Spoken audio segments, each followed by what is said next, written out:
everyone, and welcome to another Nounouche exclusive. My name is Mazola Molefe, and I'm sitting here with 2018 Footballer of the Year when you were still at Bidvest Vets, 2017, 2018, 2014, 2015.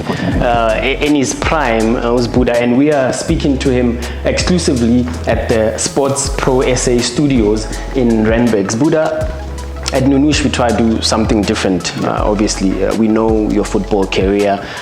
We know the team that you've played for, national team at the AFCON with Brashakes. I was there. We were still both pretty young at that tournament. If I never have to go to Mongomo again, I'll be so glad. I never want to set foot. Do you still remember our experience in that Africa Cup of Nations? Well, funny enough, I mean, I have great memories there. I wouldn't say great, if I had to say great, because of great would mean would have maybe won something. But I think personally, you know, in terms of my performance, I think it was quite good in that space, you know, international level. It was quite good. Played a good tournament, you know. I think was able to be maybe supposed to be in the best 11 of the tournament. It was questionable, but I think it was quite fair. Sadly, we didn't go out of the group stages. But how we did it in terms of qualifying, it was a great space, and having to compete with Sadio Mane, Senegal, Cameroon, Algeria, which are powerhouses now.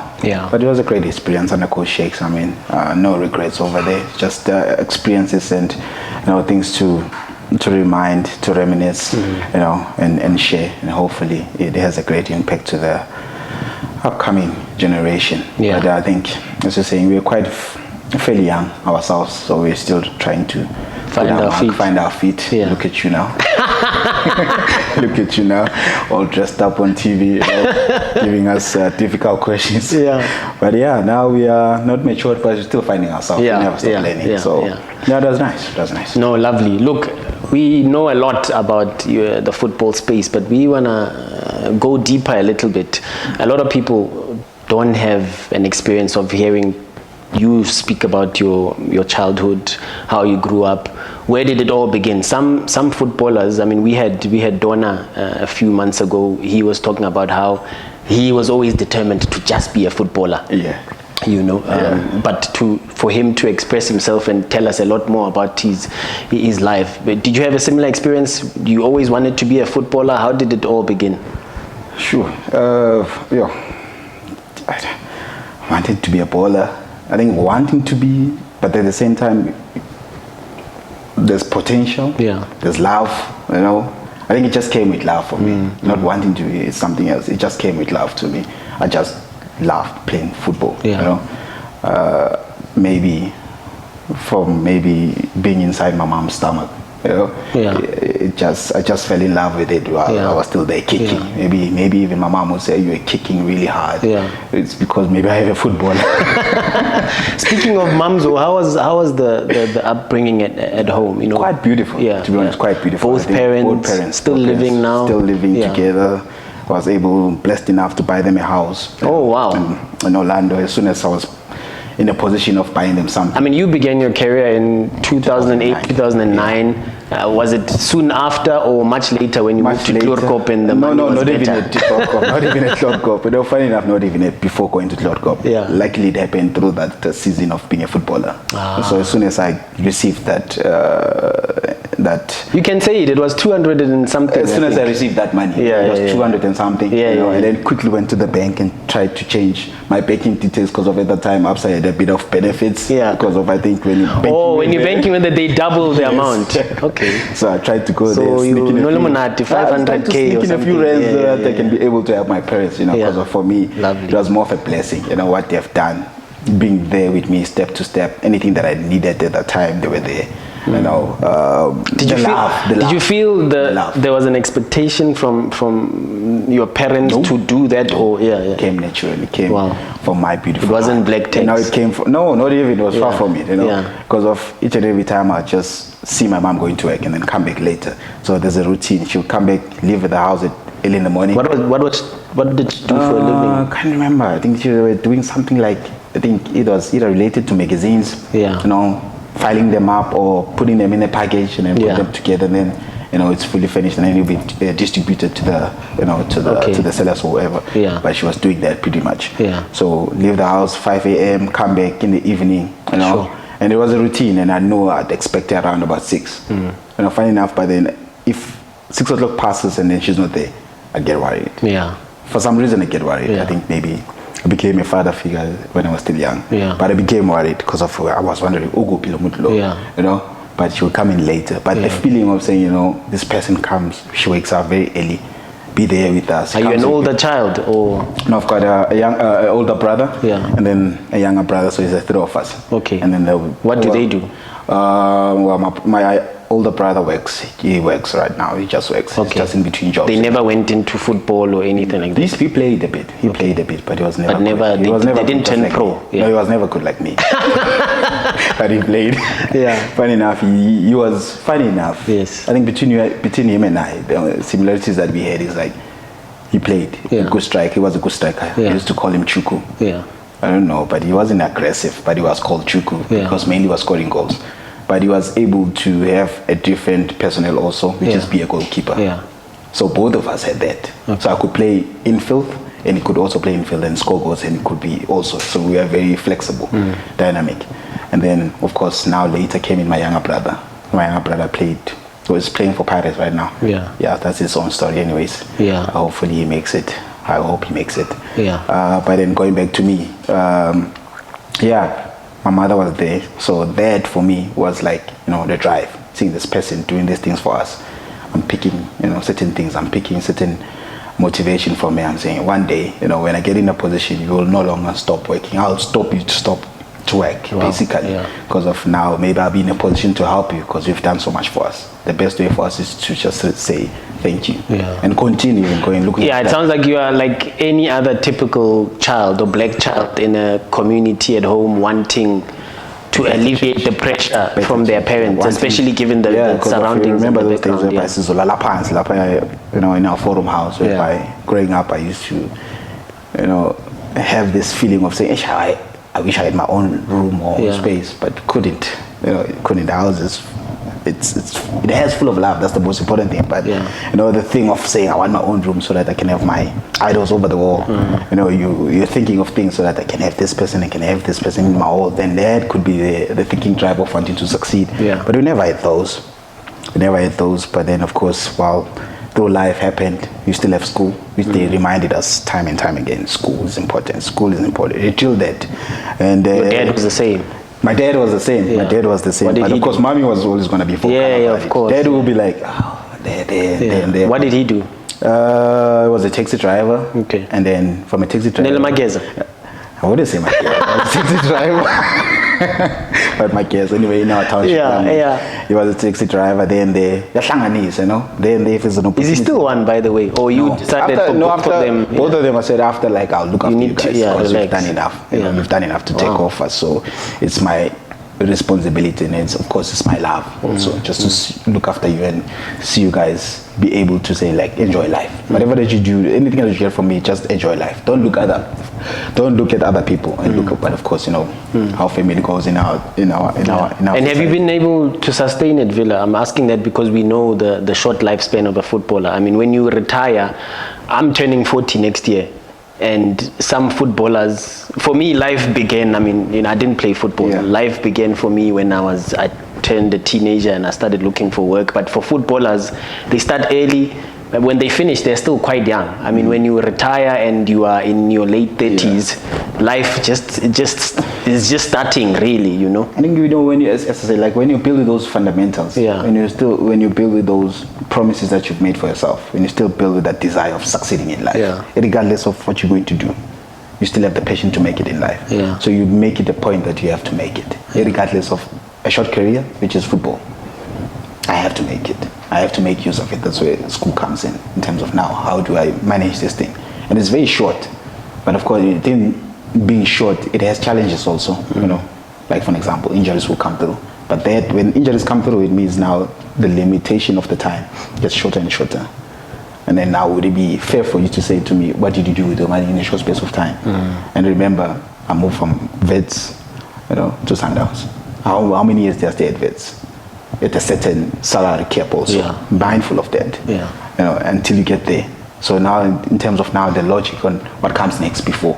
So because for me, at least, I wouldn't say at least, but it came as a scare when it happened early towards my career, 2009, when I broke, not even I broke, you know, I got an injury, you know, with my knee, and it could have turned otherwise, but it came early, and I was 18, could have turned otherwise, could have came back either worse or the same or more. But as I say, I was instilled with the thing of the mindset of saying, I have to do more. Save that. We'll get to that later. I'm still keen on, you know, the dynamics at home with mom and dad. You know, that relationship where you know their reaction when you say I'm buying you a house. You know, obviously you've explained how you came to that decision. What was thinking that about like? It was just tears dropping from my mom's. Like she couldn't believe also. Because you always said, and I've always said also to myself, I just want to buy you guys your own home, whereby you can say this is my own home, and also I can identify this is home.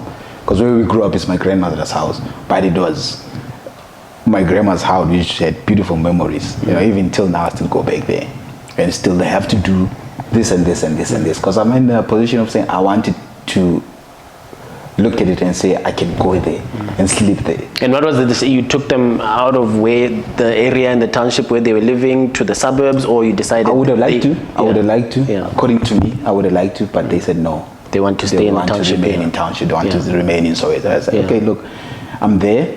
Just tell me what you need. I'm there to support and give you that, and also to make you comfortable. Yes. And then the idea is not to take you out of your comfort zone. It's to make your life better. Look at the other way in terms of they are still there. They still care for you. They don't want you to go crazy also and say, it's boo, go find me a house and send it. Go find it. You see, those are the parents that still have knowledge. They're not greedy. Maybe in a typical situation say, I don't care, just but then you can see that there's a sense of thinking, there's a sense of logic. Either way, Sibusiso still needs to do something for his life, you know.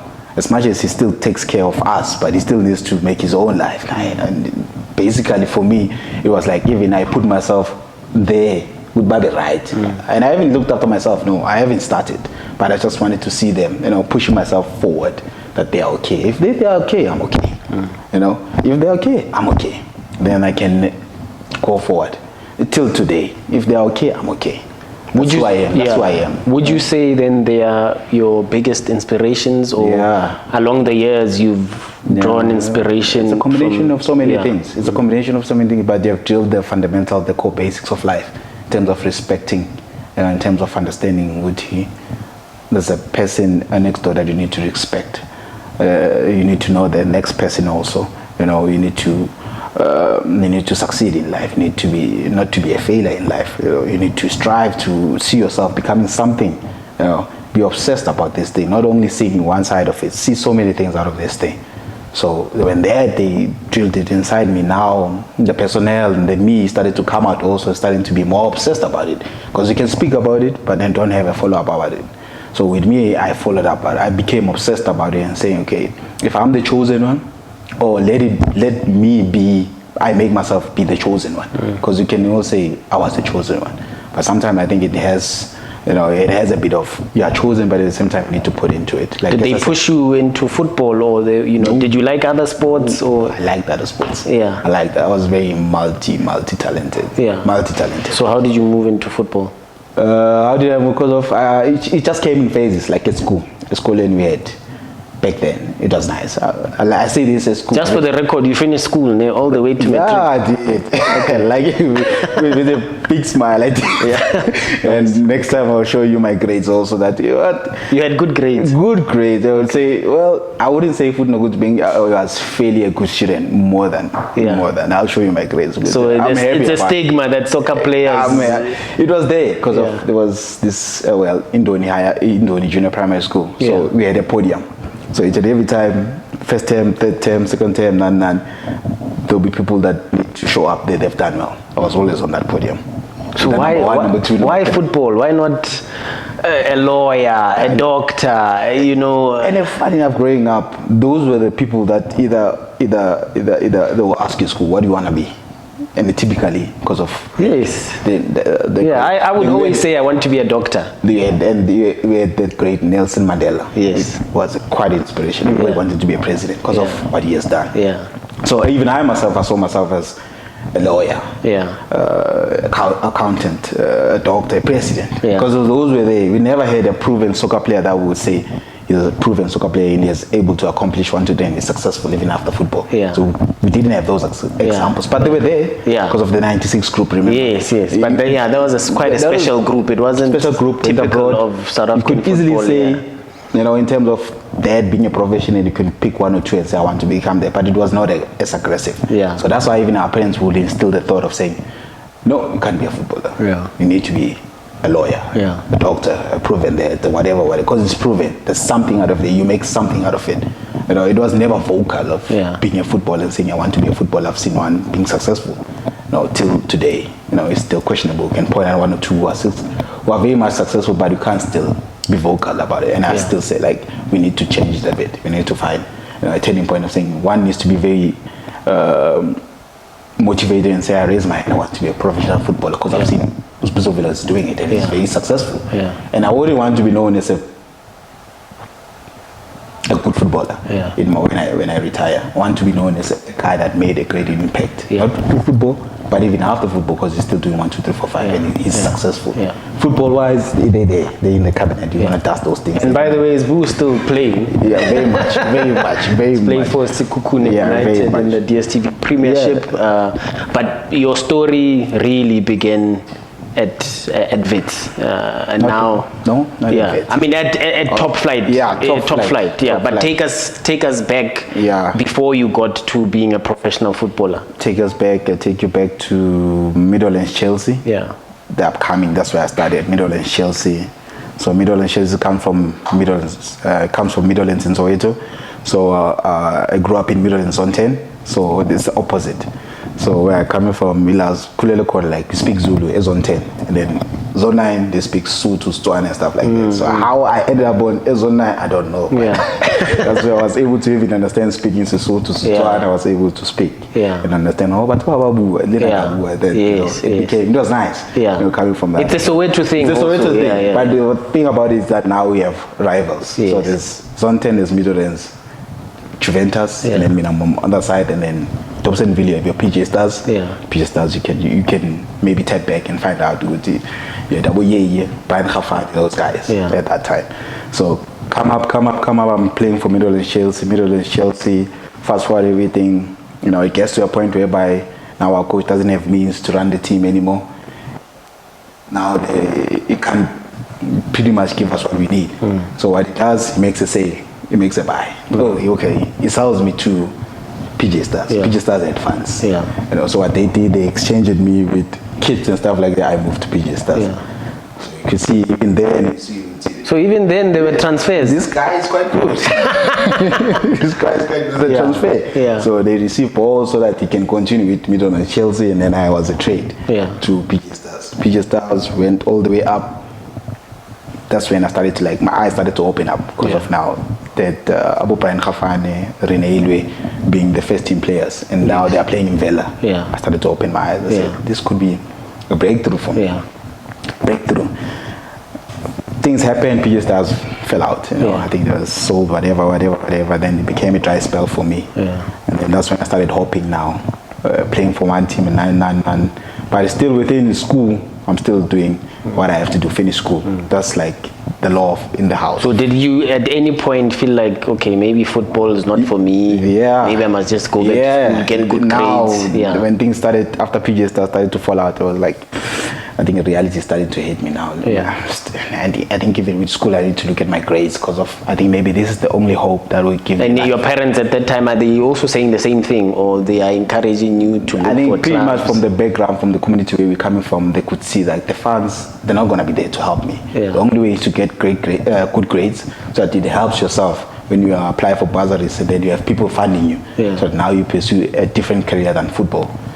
So now it's just becoming a reality now. So I was like, I think I'm in a situation whereby now I need to find something else. I found something else after I was done with my school, matric. That was a dry spell for me, but I found something. I found something called the Klamba Club. Klamba Club, pretty much what we do is that this company holds events, baby events. We come in to entertain the kids. Oh, you had a career before football as a... We come in. We have no money. A kid is... Look, it's dry though, so we have to find other ways. So my nyapanda much. Now I'm hustling now. Wow. I'm hustling. And you are a teenager at this time because you're fresh out of from metric, 17, yeah. 16, 17. Yeah, somewhere there, 17, 16. That's crazy. I find my brother, my older brother. There are footballers at that time who are making their careers for the junior national teams that you later will play with. Yes. But when they are in their teenage years, you are entertaining kids. I'm entertaining kids. Ekas. Yeah. No, well, this company is from, I think it was around like licensing.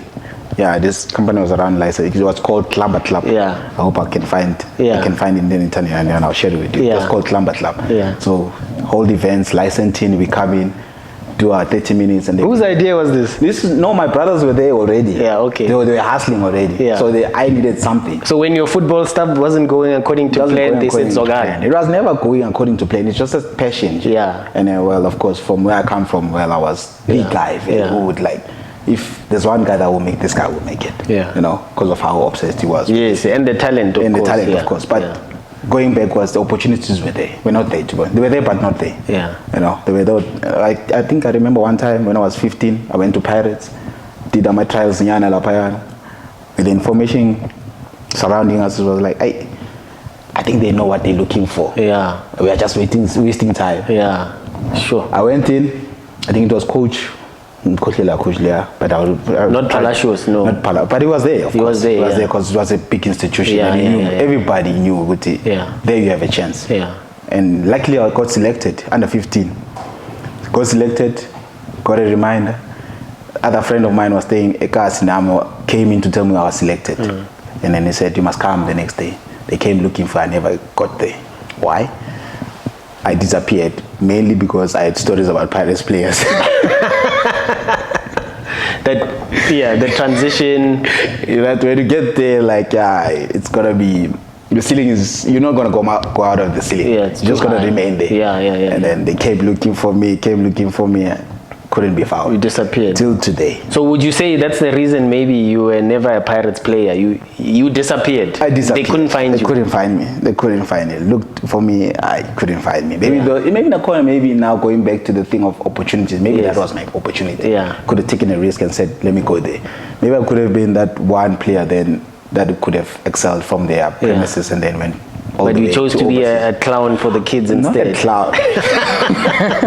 I saw an opportunity of making extra 200 there and there. And mind you, with my first payment, I went and bought myself an Adidas shoe, Adidas Original. How much did you get paid? I think it was, being short and short, I think my payment on sale, it was like 600, 700. So I had 600.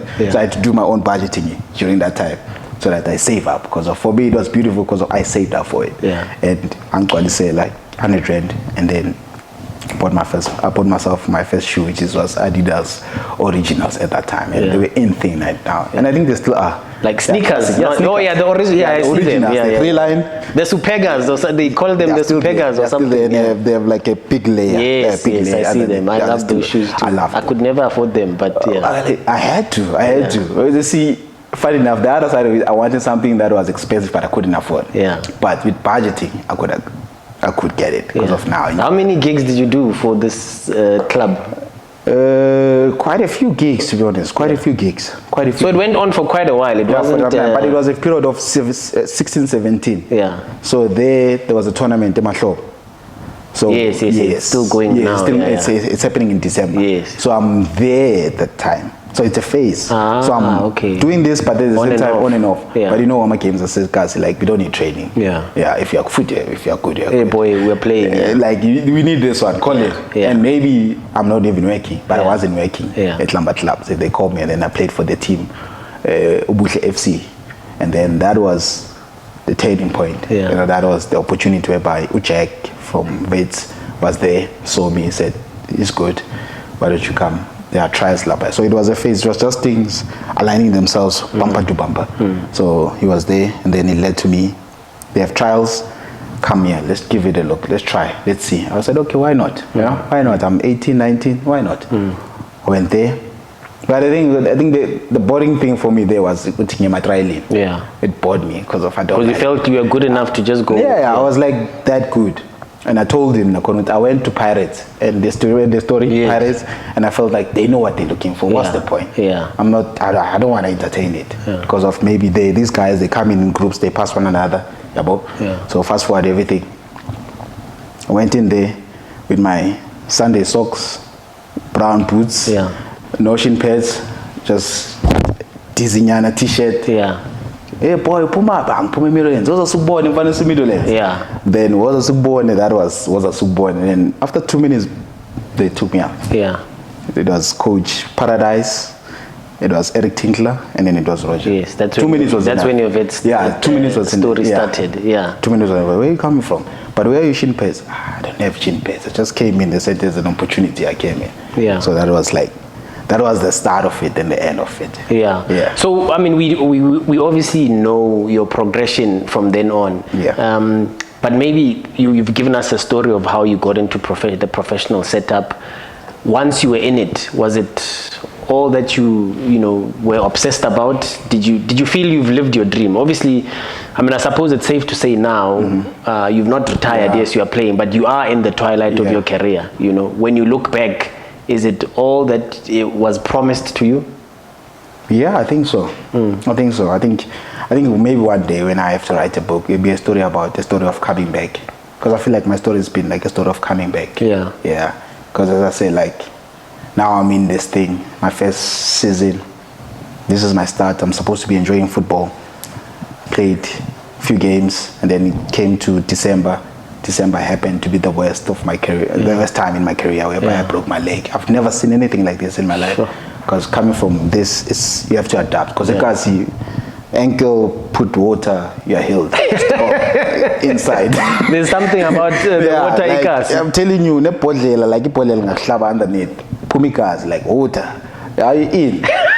Having the pre-match meal, all these things. I'm like, I used to have pre-match meal, exactly. Give me queen and get inside the field of play. That's my routine. Yeah. So all these things were like new to me. But yeah, 2009 was like supposed to be like, wow, now this is PSL. Now I'm starting to play football, but no. And it's the year before the World Cup. You could have. Yes, been. You were not in the radar, but could have been. You could have been because the amount of game time that I was getting and the opportunity, from Coach George and Coach Eric Tinkler, it could have been a breakthrough. Yeah. But December happened, broke my knee, out for 8 months. Sure. First season gone. Yeah. Yeah. This now was supposed to be like the fairy tale of how I start. And you missed that big game at the opening of the FNB Stadium. Yes. How painful was that? Very painful. Yeah. But I was still young, didn't understand.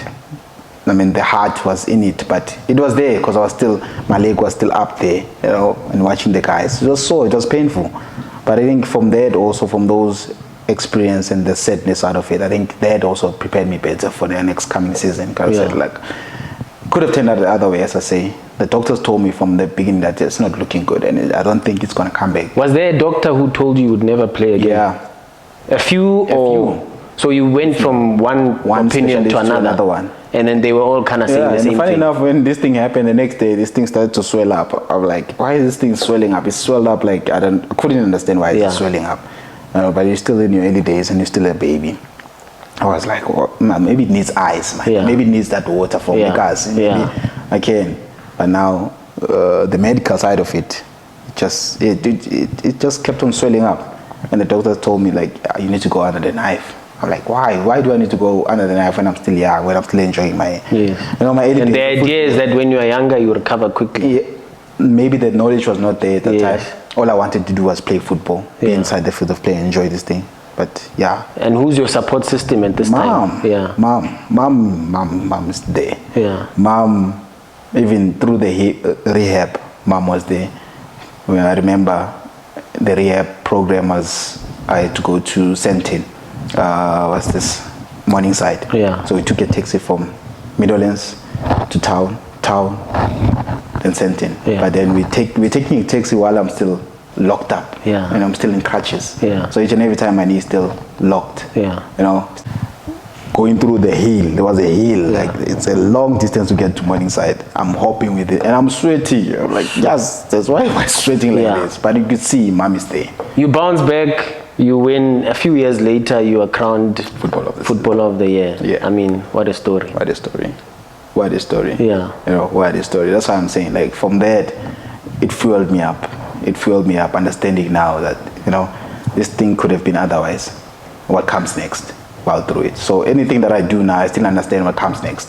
So that if anything happens right now, what do I fall into? You know, so that for me was like the biggest take and something that I would share even with the upcoming one. What comes next? As soon as you sign it, you understand that what comes next. Because this thing could end anytime. Yeah. Luckily, I bounced back. Yeah. Even better maybe. But I could.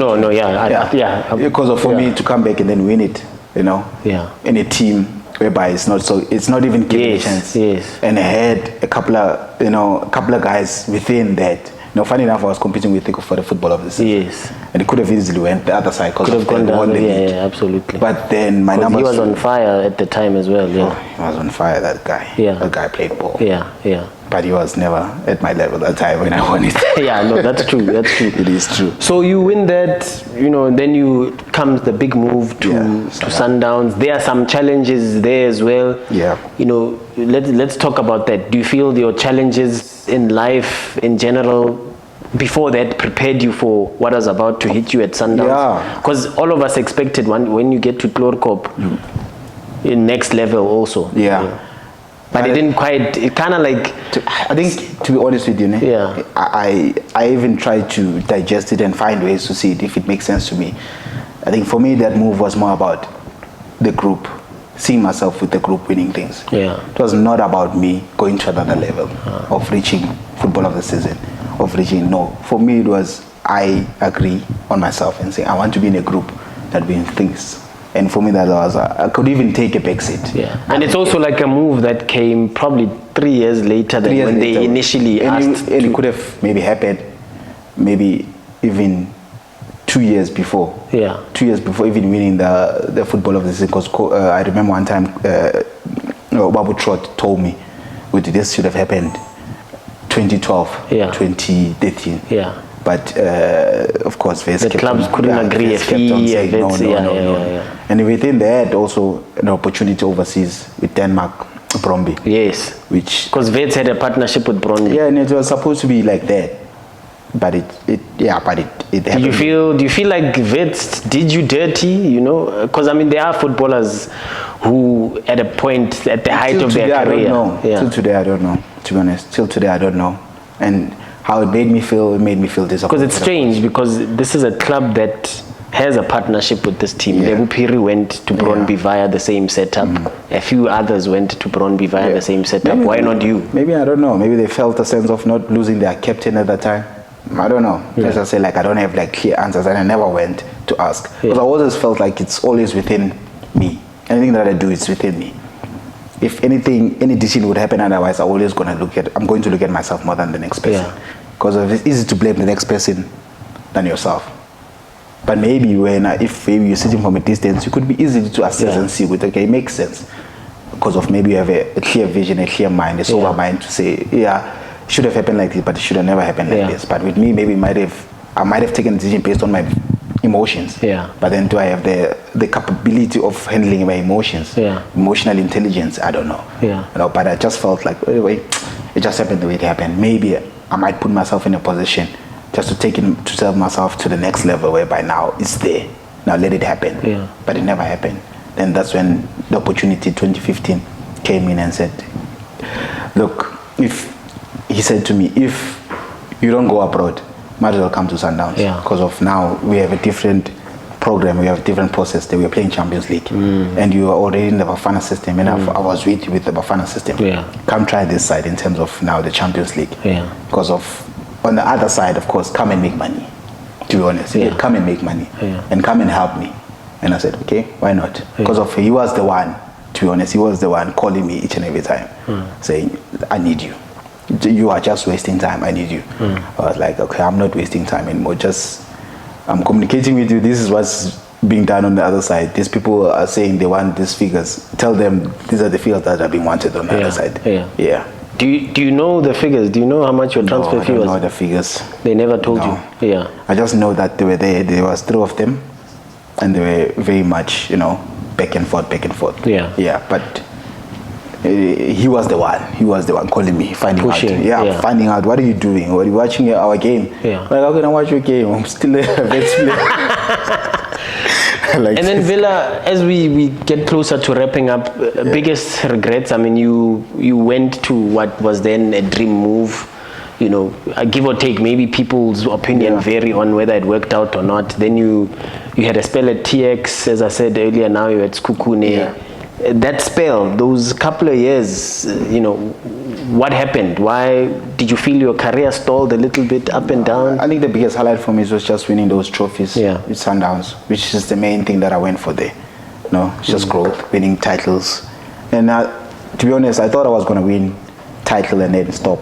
But it was a habit now. It was season after season, back-to-back titles, lined up the way I saw the way it was coming. It was like, okay, now this is the beauty of winning championships. Now this is the accolades now coming together with personal accolades at the same time.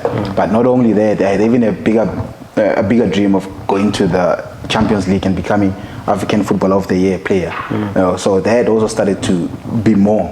But then I think 2018, 2019, I think that was 2018, 2019. I think for me that was the best season for me at Sundowns in 2019. 2018, those 2 seasons were the best for me.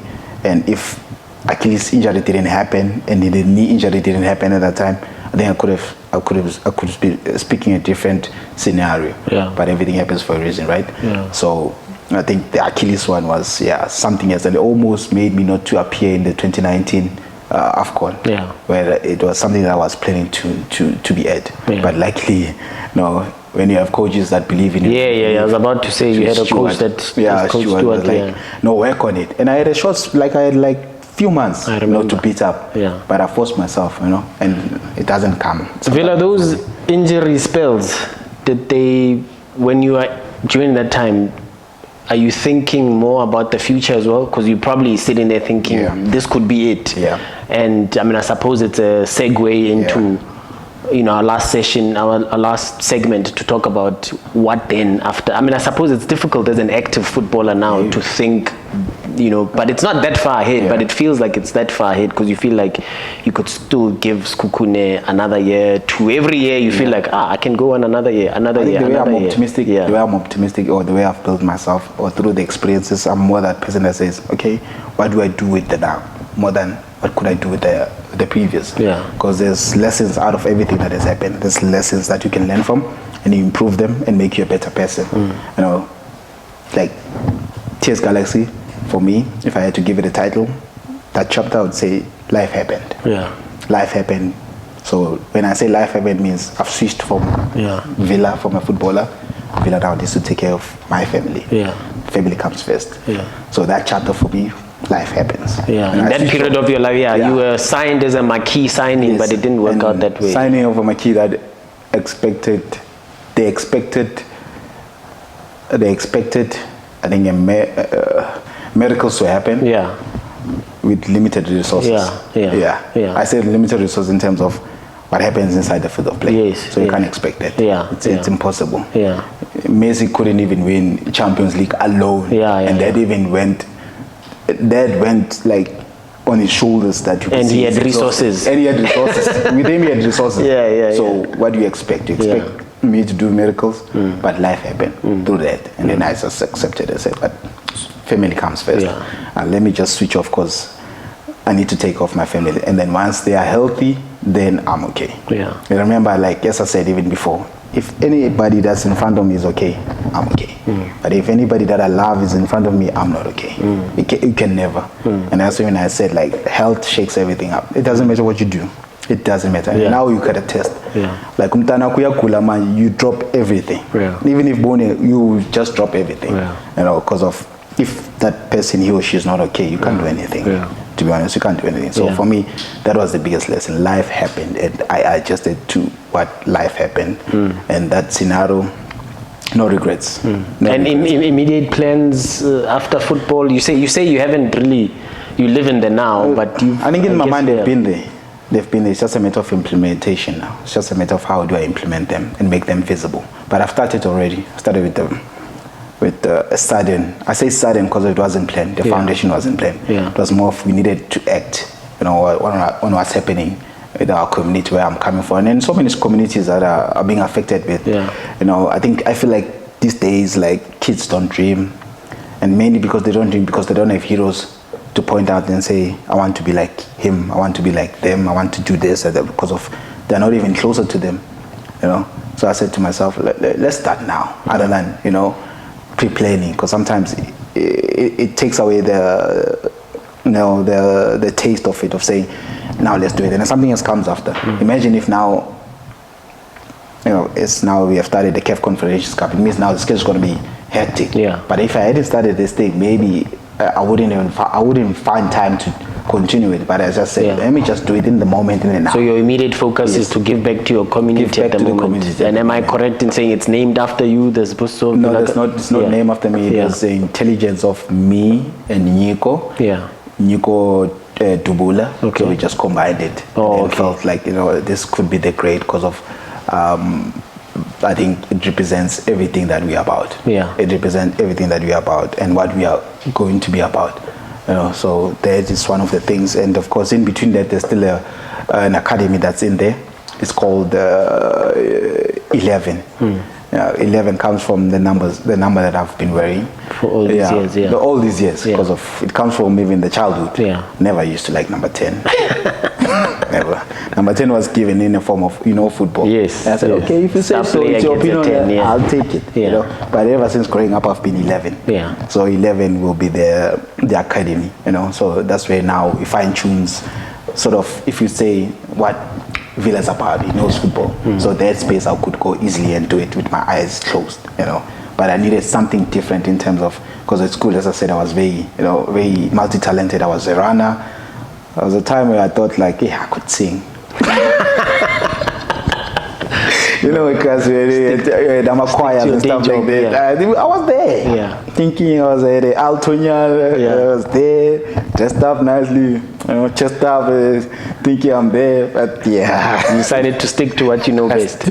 Well, as I said, but another thing bring me to the foundation is that those things were there. You know, kids were being kids. We were kids. So that's why I could tap in and be an athletic, because it was provided at school. You know, a choir, I was there.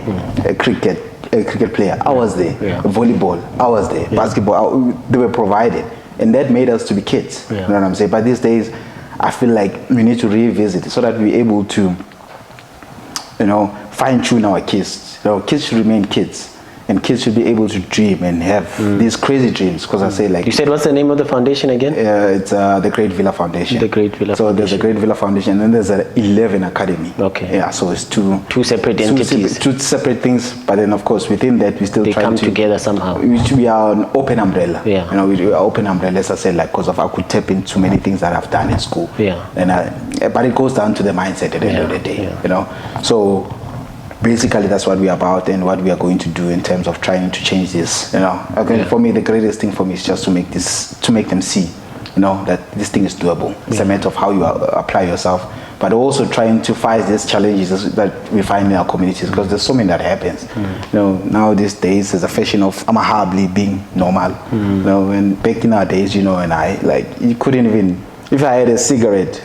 Like Abby, maybe far away lane, some full way, you know, and understanding the next person, you must respect the next person, because you know for sure if like they will hit you, you know, even if you could go back to your place and say Bakshailin, they will never say no Bakshailin they're wrong, you know, because if you knew the next person, you knew the older person, you know, so it's just going back, man, and trying to, you know, make these things visible for them to see that, you know, our community is getting better. We're finding better athletes. We're finding maybe there is. It's just that, as I say, we are far from it. You know, for me, there was one time where I went and saw for myself and spent a day. You know, I've never spoken, but I felt, Kuluma is a lot. Like to talk to different grades, saying the same thing, it's a lot. But I admire people that go through that each and every time and trying to see what they could change in terms of helping these kids, the community and everybody within, so that we have a better living. Kids are able to dream and aspire for these things and go for them. Because for me, the biggest thing is just go for them. Just go for them. You know, there's nothing holding you back. But they need heroes at the same time. They need people like me and you. You know, because of the other time, you know, you could give in a shout out also while you are there at SABC. You know, just giving a shout out. Put our foundation there because of we're doing great things and hopefully. Thank you, Villa. We definitely gonna need a part 2 post football, you know, because I know as an active player there are some reservations to, you know, open up about certain things in the industry because you are still an active player and we understand. But what I'm getting here, you know, a hero for the community, always been like that from a young age, even now in the twilight of your career, in your 30s, whatever the case may be, still assessing and looking forward to being that hero. Villa, also maybe let's, you know, you spoke about your mom a lot as a pillar of strength. You know, would you say that's still the situation now? How would you unpack your relationship? I think now the relationship is still there. I think now she's the one that does the calling than me doing the checkup, because I mean she really cares, of course, but she's the one that will be normally be calling me and find out how am I doing. And I think she does that side of checking up on me.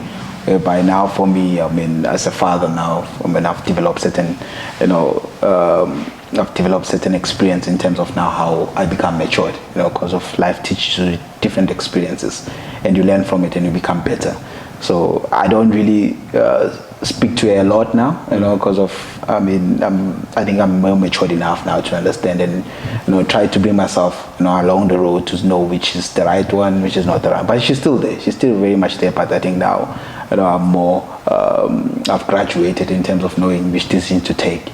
You know, if not, not on the road, maybe she will bring me in and try to give an advice there and there. But I think I'm more matured enough now to see the right and wrong. But as I say, like human beings, you always make mistakes. It's a matter of you learn from them and become a better person and a better father. I think for me, started from a better boy, a better person, a better father. You know, you become better, a better boy, a better friend, a better player, a better partner. You know, a better leader.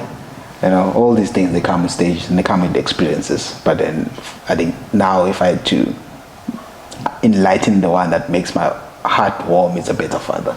Yeah, a better father. So and you get that from a lady. Yeah, a better father, better father. And I think it was one thing that my mom always emphasized on saying this. Sibusiso, growing up, and this it will be directed to us as males and say, please don't I always have a chuckle on my face and says, and it's powerful, to be honest. You know, it teaches us as male figures, as men, you know, to understand the importance of appreciating women, respecting them. You know, I was like had a chuckle. You know? Like and you feel with that comes a sense of, you know, we've spoken a lot about, you know, in the community, work in the community, the heroism of it all. Does that come with pressure because of, you know, your background? I think it did. I think it did. Even now, me as a player, you know, because of they've always had the thing of saying, help us. You know, help us win the game, help us. So you become a hero. You always become that the person that only needs to come out, you know, come out and be successful in anything that you do. So even now, that's why I feel like I need to be that person that's able to bring life into the community, that person that's able to bring these kids together. You know, as a parent, I'm sure you'd find joy in knowing very well that your kid is there spending time at the academy, you know, my academy or whatever. But you know for sure that if I had to go there, look for my kid, I'm going to find there, being occupied and being instilled to be making that kid being a better person. You know what I'm saying? So that hero, you know, thing is, I think I wouldn't say I was obsessed with it, but it just came and fell on top of my shoulders. And I think I haven't stopped, you know, trying to make those things possible. And there's another layer to you. I mean, if someone has a look at your social media, especially on Instagram, if they didn't know you're a footballer, they'll think maybe you're into fashion. Is that a true reflection of anyone who would come onto your social media space? I think if I had to say, maybe someone else might look into it. Maybe we might see it as an opportunity, because for me, it started with the Nike deal. So the Nike deal, of course, you had to expose the product that's been given to you. So as much product that you give in there, as much product that you not give in but expose, it helps with the brand. So for me, from the brand side, I had to be there, but not only taking whatever that they're giving to me and put it out there. I was very specific on how I wanted it to be and what I want to do there. But then I saw another side of align. I have to align. And I saw another opportunity of it. Okay, I can with this range because of I've been paid, to show Nike. But at the same time, there's this other side of me that, with fashion, I think I have a bit of a soft spot. I feel like there's a part there and there that I can play. So that's why I look more fashionable on the other side, because of its sports and fashion, if you look at it. So maybe something to consider in the future. Of course. And maybe I have to look myself in the mirror and try to speak to myself. Are you sure about this? But I think Well, that's food for thought. Again, thank you so much for doing this, and we can do it soon. You owe us part 2 of part 2 should be coming soon. Part 2 should be, especially when I'm in this mojo. Part 2 should be coming soon. Nice one.